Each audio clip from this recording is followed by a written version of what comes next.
Graça e paz, meu amado. Que o Senhor Deus abençoe ricamente a sua vida e a vida da sua família. Quero ler com você Daniel capítulo 9, verso 2. Diz assim: no primeiro ano do seu reinado, eu, Daniel, entendi pelos livros, segundo que o Senhor havia falado ao profeta Jeremias, que as desolações de Jerusalém durariam 70 anos. Daniel era um homem de oração. Daniel é um homem que é chamado por Deus de homem muito amado, porque ele vivia em íntima comunhão com Deus. Daniel era também um homem de uma vida pública irrepreensível, servindo aos reis de Babilônia e agora ao rei Dario da Pérsia. Daniel também era um homem, o texto bíblico nos revela, que tinha um apreço muito grande pela palavra de Deus, que lia a palavra de Deus e que estudava a palavra de Deus. E tendo estudado a palavra de Deus, ele chegou à conclusão de que a desolação de Jerusalém duraria 70 anos. Quando nós lemos a palavra de Deus, assim como Daniel, ela produz alguns frutos em nossa vida. Com a leitura da palavra, ela produz entendimento sobre as obras de Deus, sobre os propósitos de Deus. Repare bem, Daniel lendo as Escrituras, meditando nos escritos de Jeremias, ele chegou à conclusão que as desolações de Jerusalém durariam 70 anos. Ele já estava no exílio há muitos anos. Talvez ele e também as pessoas ao seu redor ansiassem por saber aquele momento em que a vergonha, o opróbrio chegaria ao fim.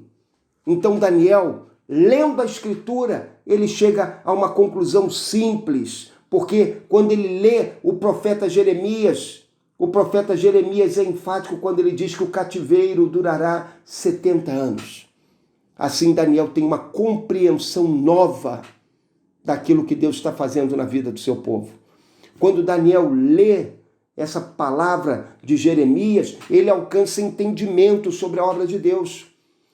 E ele não apenas alcança entendimento, como ele também é consolado, porque o fato de saber que durarão 70 anos as desolações, para ele era uma fonte de consolo, porque agora ele sabia que aquele tempo de juízo estava próximo de acabar.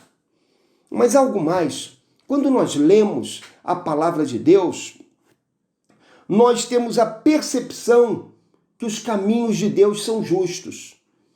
Não raro os homens acusam Deus de injustiça. Não raro os homens dizem que Deus é mau ou que ele é incorreto no trato com a humanidade. Mas isso só acontece porque nós não nos voltamos para a Escritura.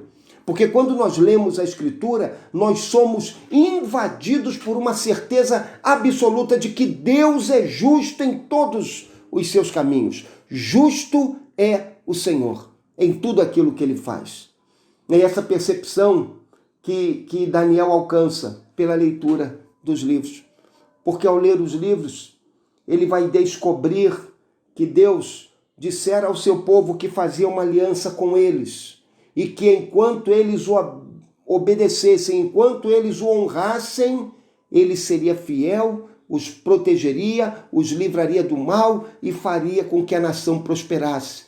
Mas se a nação se voltasse para o pecado, se a nação fosse infiel a Deus, se a nação se rebelasse contra o Senhor Deus, eles experimentariam o castigo da parte de Deus. Meu amado, o que era o exílio? O exílio era esse tempo de juízo para purificar o povo de Israel do seu pecado, porque o povo de Israel pecou contra o Senhor, o povo de Israel se rebelou contra o Senhor, o povo de Israel transgrediu a lei de Deus. Por isso, Deus permitiu aquele juízo na vida do seu povo, mas Deus fez isso para trazê-los de volta a si. E depois do exílio, o povo de Israel nunca mais se voltou para a idolatria. Quando nós lemos a palavra de Deus, nós somos levados a isso, a perceber a justiça de Deus em tudo aquilo que ele faz. A leitura da palavra de Deus, ela produz ainda um terceiro fruto em nós. Ela gera em nosso coração um desejo ardente de clamar pela misericórdia de Deus para o nosso povo. E quando você lê a continuação desse capítulo 9, esse capítulo 9, ele é um capítulo muito bonito, porque Daniel está derramando seu coração diante do Senhor, reconhecendo o pecado do seu povo, mas ele não acusa o seu povo, ele se coloca entre o seu povo. Ele diz: Senhor, nós pecamos.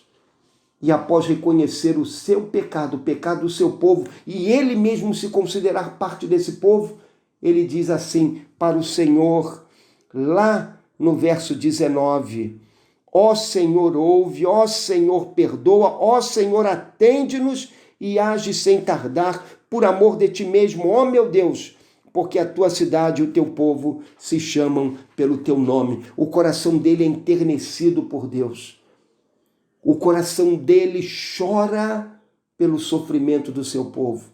Ele então se coloca diante do Senhor e clama a Deus por misericórdia, por compaixão, que Deus olhe para o seu povo que sofre, que Deus se apiede do seu povo e haja na vida do seu povo, dando-lhe livramento naquela hora de tão grande dor e sofrimento para toda a nação.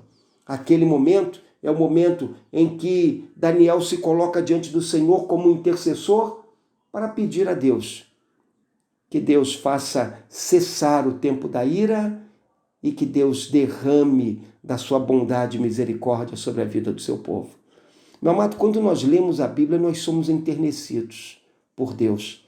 Começamos a enxergar a nossa própria pecaminosidade e também a pecaminosidade ao nosso redor. E nós nos tornamos homens e mulheres que clamam a Deus não pelo juízo, mas pela misericórdia, para que vidas sejam poupadas, para que vidas sejam resgatadas, para que vidas sejam salvas e para que o reino de Deus prospere em toda a terra.